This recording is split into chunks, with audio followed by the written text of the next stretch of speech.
What's up, guys? George Camel here. On May 21st and 22nd, Dave Ramsey and I are hosting a brand new virtual event called Investing Essentials. Because investing can make you wealthy if you do it the right way. And that's why we'll cover 401ks, mutual funds, and Dave's personal strategies for investing in real estate. You can even send in your questions while you watch from the comfort of your own home. So get your tickets today at RamseySolutions.com/everydayinvesting. That's RamseySolutions.com/everydayinvesting. This episode is sponsored by SmartVestor. Connect with an investing pro for free at RamseySolutions.com/invest. You're listening to Ramsey Everyday Millionaires, where we talk investing, retirement, building wealth, and outrageous generosity. Chelsea and Daniel, and let's kind of, before we go, let's kind of like frame this up a little bit. George, set the stage. This is a segment we've done a few times, and I guess we call it Pick a Side. Is that right, Producer James? Side. So a couple calls in, both of them on the line with a disagreement. Mm-hmm. Sometimes it's lighthearted, sometimes it's a big, brawl debate. Yeah. And we just help them decide. And so Jade and I will cast our votes. I am Judge George. And we got Judge Jade. All which right, sounds way cooler. I'm putting on my referee jersey, my whistle. I'm ready to get into it. I was thinking more like the judge's robe and tiny gavel. And a gavel? Yeah. Okay, you went law, I went sports. I never go sports. I want you to know that. All right, let's check in with them. Chelsea and Daniel, can you hear us? Yes, sure can. Hey. All right, tell us what's going on. So we disagree with what to do with, specifically in this case, $80,000, but in any situation where we get a tax return or a bonus, how we're going to use that money. And our disagreement today is that I would like to put it towards the house and pay off the house. And he would like to invest that money into the market. And our ultimate goal here is to build wealth so that we can live comfortably when we're old and our kids can, benefit from that eventually. Mm-hmm. That makes sense. So you guys are on baby steps 4, 5, and 6, yes? Yes. Okay. Just to confirm, you sounded that was not a confident yes. That's okay. Do you guys have any debt whatsoever? Our mortgage. Just the mortgage. Okay. And do you already have 3 to 6 months of expenses saved up? Yes. Okay, so yeah. So technically you're on baby steps 4, 5, and 6. Are you guys currently investing 15% of your gross income monthly? I'm going to say yes. I'm pretty sure we are. We might be doing more than that. A little more. Daniel, do you want to add something? I think she's right. We haven't done the math, but I'm pretty sure it's around that, if not more. Okay, cool. And where did the $80K come from? Shares of stock from my company. Okay. So you bought some was this an employee stock purchase program? No, it's like RSUs that you get as part of compensation. So they vested and you sold them. Now you have $80K sitting in the bank. That's right. Wonderful. Very okay. Cool. And the discussion is, what is the best way to build wealth long term? And Daniel's saying, hey, I want to invest this money. It could grow to XYZ amount. You're getting starry-eyed over those numbers. And Chelsea's security gland is flaring, going, it would be so nice to get this mortgage paid off. What do you owe on that That's mortgage? Exactly right. We owe $385,000. Okay. And what's your household income?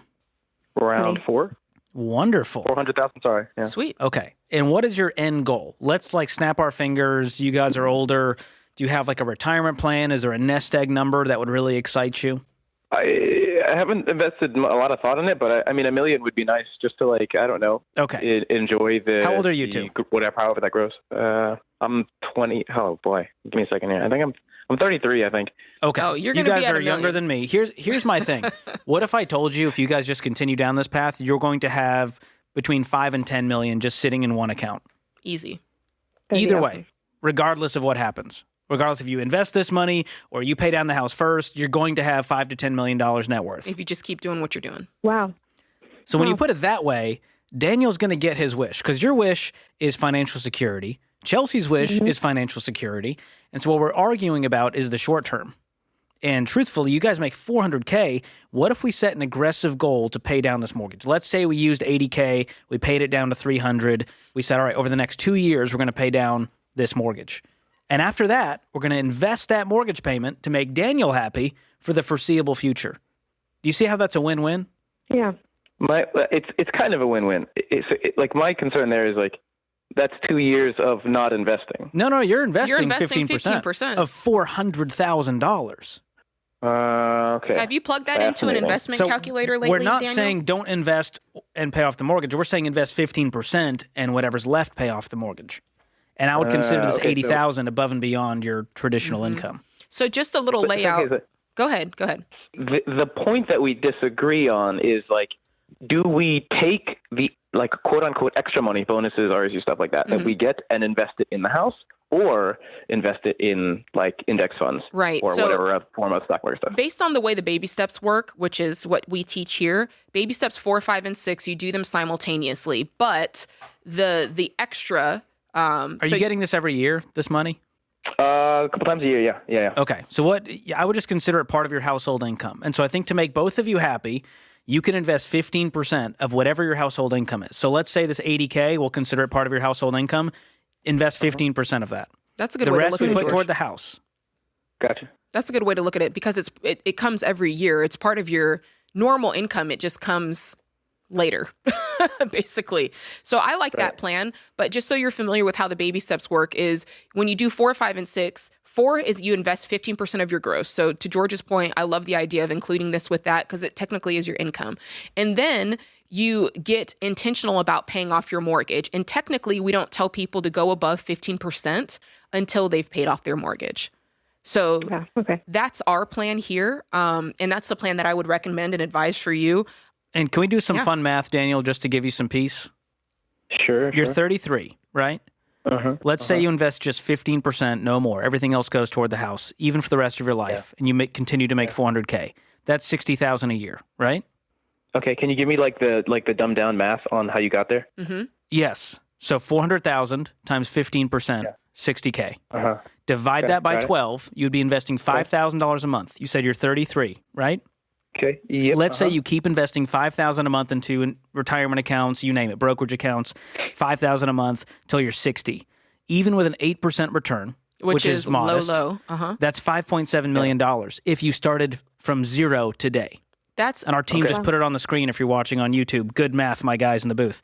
So, Daniel, just to give you some peace, even if you started from scratch today with this income, you would have $6 million in that account. And that's assuming you never make more money and never invest more than $5,000 a month, which is obviously not going to be the case. With a 10% return, you're talking $8 million. And you can adjust for inflation, and all the nerds can come at me. I'll be okay with 4 million, 5 million, 8 million, 10 million. All that to say, your dream was $1 million.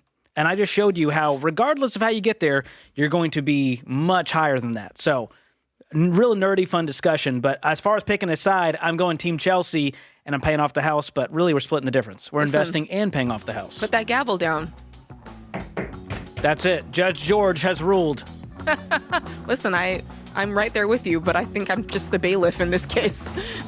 The verdict is... Say it. Chelsea. There you go. You are not guilty. Thanks for listening to Ramsey Everyday Millionaires. Need help with your investments? Connect with a SmartVestor Pro at ramseysolutions.com/invest or click the link in the show notes. Ramsey Solutions is a paid non-client promoter of participating pros. Learn more at ramseysolutions.com/smartvestor.